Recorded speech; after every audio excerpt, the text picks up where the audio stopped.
эми мына ушул Атамбаевдин айтылганы боюнча ал жерде президенттин дарегине дагы мындай сын пикир айтып өткөндөй болду. Бийлик кандай реакция кылышы керек? Жооп бериши керекпи же муну мындай жөн эле бир таарыныч катары кабыл алып койсо болобу?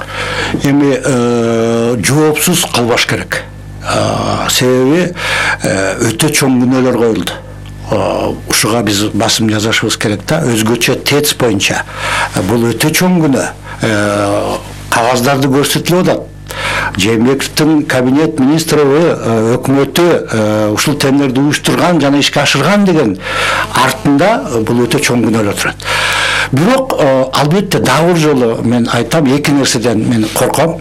Бул мына эмоционалдык, анан мындай бир шашылыш жооп. Шашылыш, эмоционалдык жооп эч качан жакшы жооп болгон эмес. Бул бир. Экинчи кооптончу нерсе регионалдык принципке өтүп кетпешибиз керек баарыбыз. Бул өтө опурталдуу нерсе. Анан үчүнчү нерсе, албетте эми баягы орусча айтмакчы иллюзия калган жок да. Азыр баягы мен баштаган жокмун деген сөз айтылыш керек да. Ошон үчүн албетте орчундуу кадрлык чечимдер болуш керек. Мен ошону мындай прогноз кылып атам, себеби ансыз алдыга жылбайт. Ансыз кайра эле жанагы эле мышык чычкан, бири-бирин аңдымай, тиги кагаз кирди, бул кагаз чыкты деген нерселер болбош керек. Интрига менен болбош керек. Интрига болбош үчүн бир беткей болуш керек азыр. Азыр СДПКдан, СДПК партиясынын лидерлеринен Сооронбай Шариповичке мындай позитивдүү жардам болбойт. Аны ак киши түшүнүш керек дагы, ошого жараша саясатын жүргүзүш керек деп ойлойм.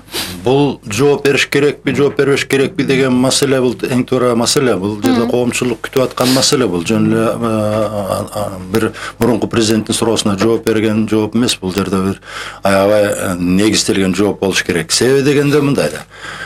Ошол Атамбаев президент кезде ТЭЦтин курулушу бүттү деп аябай мактоо сөздөрдү айтып, энергетикалык коопсуздугубузду мына дагы камсыз кылдык деп өзүнүн ролун дагы айтып сүйлөп бергендигин баарыбыз көргөнбүз.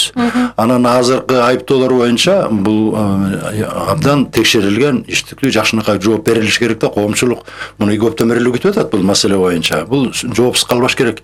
Жоопсуз калса бул күдүгөйлөрдү жарата турган маселе да. Бул арты жакшы менен болбой калат бул маселе. Анан ошон үчүн бул ушул жакшы жагы ушул болуп атат. Алмаз айткандай оппозиционный болуп турганды мына пайда жагы ушул, ошентип чукулуп, бирин кемчилиги чыгып, бул мына коомдун өнүгүшүнө жол ачылат. Мындан башка зыян жок.